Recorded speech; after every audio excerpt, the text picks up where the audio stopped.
본문 말씀을 통해서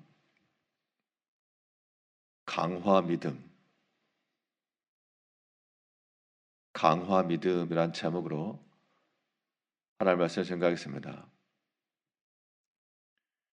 깨지지 않는 재료를 가지고 건물을 세워나가야 됩니다.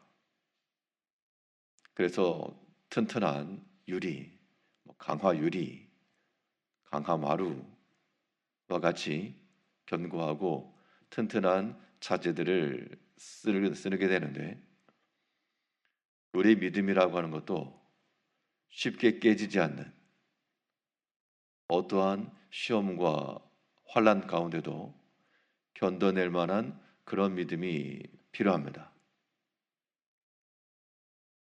그러면 견고하고 쉽게 깨어지지 않는 이 강화 믿음이라고 할 때 어떠한 믿음이 이러한 믿음에 되겠는가? 우리 믿음이 또한 쉽게 깨지지 않고 강화되려면 어떠한 마음과 어떠한 생각을 가지고 살 것인가? 오늘 본 말씀을 통해 살펴보게 되면 우리 믿음이 견고하고 또 강화되려면 하나님께서 지금도 일하신다라고 하는 그 믿음이 확실히 확고해야 됩니다. 하나님께서 지금도 일하고 계시니 우리가 보는 바, 우리가 겪는 모든 일들 속에서도 하나님의 일하심과 그 역사하심, 그의 뜻이 이루어질 것에 대한 그런 기대와 소망을 가질 수 있는 겁니다. 그것이 곧 우리의 믿음입니다. 오늘 본문의 내용은 요셉은 보디발의 그 집에 있는 감옥에 갇혀 있고 그 자리에 왕의 두 측근이었던 높은 관원들이 잡혀들게 된 내용입니다. 오늘 본문 1절에서 그 후에 애굽 왕의 술 맡은 자와 떡 굽는 자가 그들의 주인 애굽 왕에게 범죄한지라. 바로가 그 두 관원장 곧 술 맡은 관원장과 떡 굽는 관원장에게 노하여 그들을 친위 대장의 집 안에 있는 옥에 가두니 곧 요셉이 갇힌 곳이라. 하나님께서 어떻게 역사하시고 어떻게 일하시는가? 지금 요셉은 갇힌 상태입니다. 자유의 몸도 아니요, 또 무엇인가 할 수 있는 그런 자리가 아닌데 하나님께서는 어떻게 일하시는가 하면 그 갇혀 있는 곳에 하나님께서 역사하실 만한 사람들을 보내셨습니다.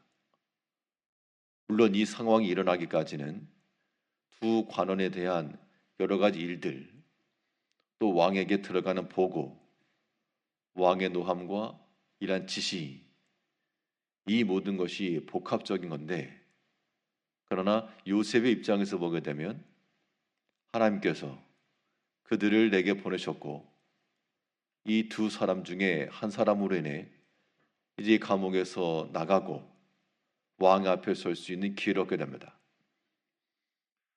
요셉은 그의 진실함이 있었으나 도리어 오해를 받았고 감옥에 갇혔습니다. 하나님이 살아계시면 과연 이런 일이 일어날까? 하나님이 계시면 참으로 나에게 이런 일이 일어날까? 와 같은 그런 마음과 생각을 가질 법도 한데, 내가 무슨 잘못이 있으며 내가 무슨 죄를 지었길래 이러한 일이 일어나는가? 믿음도 다 소용없고 하나님도 믿을 만하지 못하다. 그런 사람의 생각이 나올 수 있는 상황 속에서 하나님께서 여전히 일하고 계셨고 요셉이 감옥에 갇혀 있는 그때에도 하나님의 뜻과 그의 섭리하심의 역사는 여전했다는 겁니다. 우리의 믿음이 견고하고 강화된 믿음이 되려면 이 감옥과도 같은, 어떻게 보면 바닷가도 같은 낮은 자리인데 더 이상 내가 할 수 있는 것이 아무것도 없는, 옴짝달싹할 만한 못할 그런 상황 가운데 놓여 있을지라도 하나님은 지금도 일하고 계신다. 나를 통해서, 또 나에게 필요한 사람들을 보내실 것이고 또 길을 주실 것이라고 하는 그 견고한 믿음이 필요한 겁니다. 이런 믿음을 가지고 있을 때 우리가 어느 곳에 있든지 초막이나 궁궐이나 내 주 예수와 함께 있는 그곳이 바로 하늘길이요 우리에게 열린 그러한 믿음의 길이 되는 겁니다. 우리의 인생의 길 가운데 크고 작은 일들이 우리로 하여금 낭만케 하고 과연 하나님이 살아계시는가와 같은 그러한 마음이 들 때라도 하나님은 지금도 일하고 계시며 나를 위해서 내게 필요한 것을 이루시는 하나님이시라 라고 하는 그 믿음을 잃지 않아야 되겠습니다. 뿐만 아니라 하나님께서 지금도 일하시는 것과 함께 또 우리에게 믿음이 견고해지기 위해서는 하나님께서 지금도 보고 계신다. 그 믿음을 또한 지녀야 됩니다.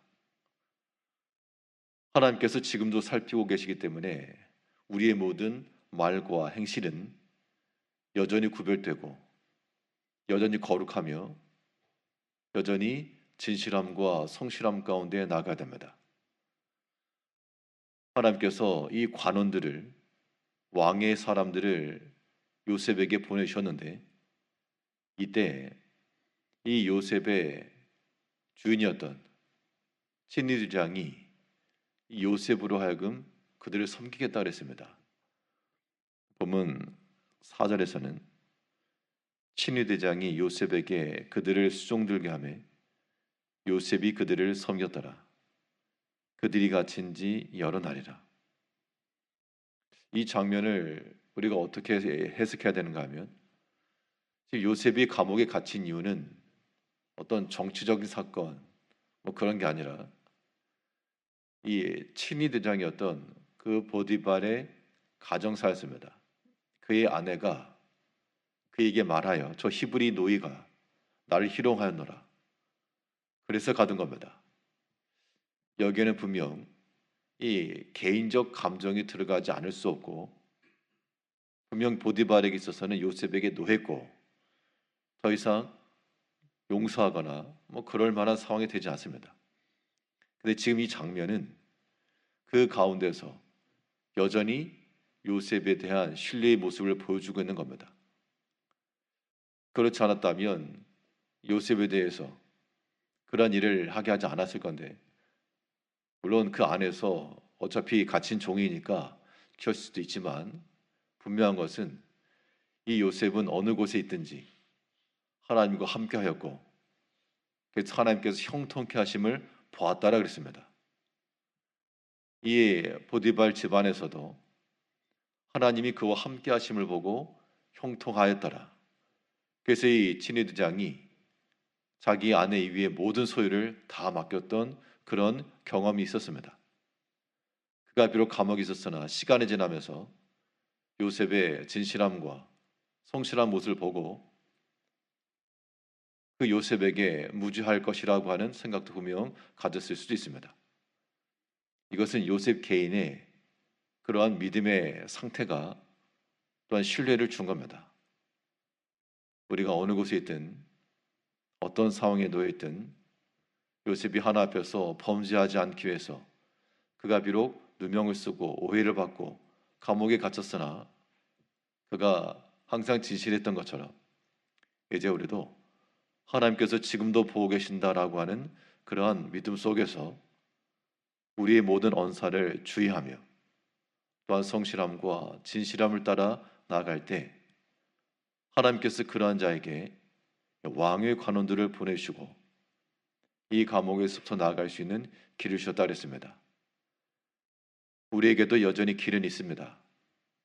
비록 감옥과 같은 그런 상황에서라도 하나님은 여전히 능하시며 지금도 일하시니 우리를 위해서 일하시는 하나님을 신뢰하시고 대신 우리 마음속에는 언제나 변함없는 사랑과 진실함을 가지고 하나님을 진실히 섬겨나갈 때 하나님께서 역사하실 것을 믿는 믿음을 가지고 어떠한 때라도 다 믿음으로 깨진 믿음 아닌 강한 믿음을 가지고 우리의 믿음을 세워나가는 성도님들 되시기를 바라겠습니다. 기도하겠습니다.